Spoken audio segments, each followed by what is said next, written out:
ନମସ୍କାର ଶ୍ରୋତାବନ୍ଧୁ, ସ୍ୱାଗତ କରୁଛି ଡିଭାଇନ୍ ୱାର୍ଲ୍ଡକୁ। ଆସନ୍ତୁ ଜାଣିବା ପାଣ୍ଡବମାନଙ୍କର ଅନ୍ତିମ ଯାତ୍ରା କିପରି ଥିଲା।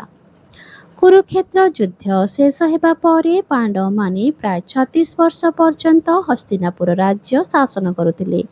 ଯୁଧିଷ୍ଠିରଙ୍କ ରାଜ୍ୟରେ ଧର୍ମ, ନ୍ୟାୟ, ଶାନ୍ତି ବିରାଜମାନ ଥିଲା। କିନ୍ତୁ ସମୟ ସହିତ ସବୁକିଛି ବଦଳିଗଲା। ଏକ ଦିନ ଦୁଃଖଦ ସମ୍ବାଦ ଆସିଲା। ଭଗବାନ ଶ୍ରୀକୃଷ୍ଣ ନିଜ ଅବତାର ଲୀଳା ସମାପ୍ତ କରି ବୈକୁଣ୍ଠକୁ ଫେରି ଯାଇଛନ୍ତି। ଦ୍ୱାରକା ନଗରୀ ସମୁଦ୍ରରେ ବୁଡ଼ିଗଲା। ଏହି ଖବର ଶୁଣି ପାଣ୍ଡବମାନେ ବୁଝିଗଲେ ଏଇ ଯେ କଳିଯୁଗ ଆରମ୍ଭ ହୋଇସାରିଛି।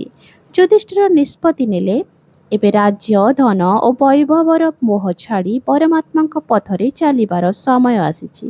ସେମାନେ ଅଭିମନ୍ୟୁଙ୍କ ପୁତ୍ର ପରୀକ୍ଷିତକୁ ରାଜା କରି ରାଜମୁକୁଟ ତ୍ୟାଗ କଲେ। 5 ପାଣ୍ଡବ ଦ୍ରୌପଦୀ ସାଧୁବେଶ ଧାରଣ କରି ହିମାଳୟ ଅଭିମୁଖେ ମହାପ୍ରସ୍ଥାନ କଲେ। ଆଶ୍ଚର୍ଯ୍ୟର କଥା, ଏକ ବିଶ୍ୱସ୍ତ କୁକୁର ମଧ୍ୟ ସେମାନଙ୍କ ପଛେ ଚାଲିଲା। ଯାତ୍ରା ଆରମ୍ଭରେ ସମସ୍ତେ ଉତ୍ସାହିତ ଥିଲେ, କିନ୍ତୁ ହିମାଳୟର କଠିନ ପଥରେ ପ୍ରଥମେ ଦ୍ରୌପଦୀ ତଳେ ପଡ଼ିଗଲେ। ଭୀମ ପଚାରିଲେ, ଭାଇ, ଦ୍ରୌପଦୀ କାହିଁକି ପଡ଼ିଗଲେ? ଯୁଧିଷ୍ଠିର କହିଲେ, ଦ୍ରୌପଦୀ ସମସ୍ତ ସ୍ୱାମୀକୁ ସମାନ ଭାବରେ ଭଲ ପାଉଥିଲେ ନାହିଁ।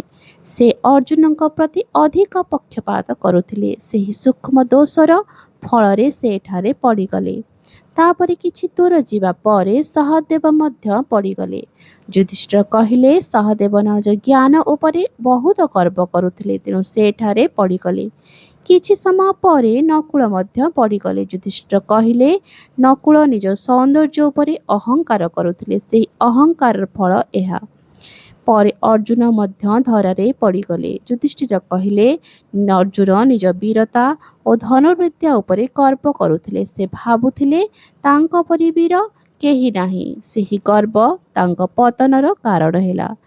ଏବେ କେବଳ ଭୀମ ଓ ଯୁଧିଷ୍ଠିର ରହିଲେ। ଶେଷରେ ଭୀମ ମଧ୍ୟ ପଡ଼ିଗଲେ। ସେ ପଚାରିଲେ, ଭାଇ, ମୁଁ କାହିଁକି ପଡ଼ିଗଲି? ଯୁଧିଷ୍ଠିର କହିଲେ, ତୁମେ ନିଜ ବଳ ଉପରେ ଗର୍ବ କରୁଥିଲ ଏବଂ ଭୋଜନ ପ୍ରତି ଅଧିକ ଆସକ୍ତି ଥିଲା। ଏହି ଦୋଷର ଫଳରେ ତୁମେ ପତନ ହେଲ। ଏବେ କେବଳ ଯୁଧିଷ୍ଠିର ଓ ସେହି କୁକୁର ଆଗକୁ ଚାଲିଲେ। ଶେଷରେ ଦେବରାଜ ଇନ୍ଦ୍ର ସ୍ୱର୍ଗକୁ ରଥ ନେଇ ଆସି କହିଲେ, ଯୁଧିଷ୍ଠିର, ତୁମେ ସଶରୀର ସ୍ୱର୍ଗକୁ ଯିବାର ଅଧିକାରୀ, ରଥରେ ବସ। ଯୁଧିଷ୍ଠିର କହିଲେ, ଏହି କୁକୁର ମୋ ସହିତ ଆସିଛି, ଏହାକୁ ଛାଡ଼ି ମୁଁ ସ୍ୱର୍ଗକୁ ଯିବି ନାହିଁ। ଇନ୍ଦ୍ର କହିଲେ, ସ୍ୱର୍ଗରେ କୁକୁରର ସ୍ଥାନ ନାହିଁ। କିନ୍ତୁ ଯୁଧିଷ୍ଠିର ନିଜ କଥାରେ ଅଟଳ ରହିଲେ। ସେତେବେଳେ ସେହି କୁକୁର ଧର୍ମଦେବ ରୂପ ଧାରଣ କଲେ। ଏହା ଯୁଧିଷ୍ଠିରଙ୍କ ଧର୍ମ ପାଳନର ଶେଷ ପରୀକ୍ଷା ଥିଲା ଏବଂ ସେ ତାହାର ସଫଳ ହେଲେ। ଯୁଧିଷ୍ଠିର ସ୍ୱର୍ଗକୁ ପହଞ୍ଚିଲେ, କିନ୍ତୁ ସେଠାରେ ସେ ଦୁର୍ଯ୍ୟୋଧନଙ୍କୁ ଦେଖିଲେ ଆଉ ନିଜ ଭାଇମାନଙ୍କୁ ଦେଖିପାରିଲେ ନାହିଁ। ସେ କହିଲେ, ମୋ ଭାଇମାନେ ଯେଉଁଠାରେ ଅଛନ୍ତି ମୁଁ ସେଠାକୁ ଯିବି। ତାଙ୍କୁ ଏକ ସ୍ଥାନକୁ ନିଆଗଲା ଯେଉଁଠାରେ ଅନ୍ଧକାର ଓ କଷ୍ଟ ଥିଲା। ସେଠାରୁ ଭାଇମାନଙ୍କର ସ୍ୱର ଶୁଣିଲେ। ଯୁଧିଷ୍ଠିର ସେମାନଙ୍କୁ ଛାଡ଼ି ଆସିବାକୁ ମନା କଲେ। ତକ୍ଷଣାତ୍ ସବୁ ଦୃଶ୍ୟ ଅଦୃଶ୍ୟ ହୋଇଗଲା। ଦେବତାମାନେ କହିଲେ, ଏହା ତୁମର ଶେଷ ପରୀକ୍ଷା ଥିଲା। ତୁମେ ଧର୍ମ, ସତ୍ୟ, କରୁଣାର ସର୍ବଶ୍ରେଷ୍ଠ। ତାପରେ 5 ପାଣ୍ଡବ ଦ୍ରୌପଦୀ ଶ୍ରୀକୃଷ୍ଣ ସାନ୍ନିଧ୍ୟରେ ଯୁଧିଷ୍ଠିର ଦିବ୍ୟ ଲୋକରେ ସ୍ଥାନ ପାଇଲେ। ଏହି କାହାଣୀ ଆମକୁ ଶିଖାଏ, ଧନ, ବଳ, ସୌନ୍ଦର୍ଯ୍ୟ, ଜ୍ଞାନ ଓ ପ୍ରତିଭାଠାରୁ ବଡ଼ ହେଉଛି ନମ୍ରତା, ଧର୍ମ, ସତ୍ୟ ଓ କରୁଣା। ଏହି ଗୁଣ ହିଁ ମନୁଷ୍ୟକୁ ପ୍ରକୃତ ବିଜୟୀ କରେ।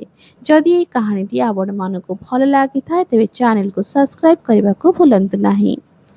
ଜୟ ଶ୍ରୀକୃଷ୍ଣ, ଜୟ ରାଧେ ରାଧେ।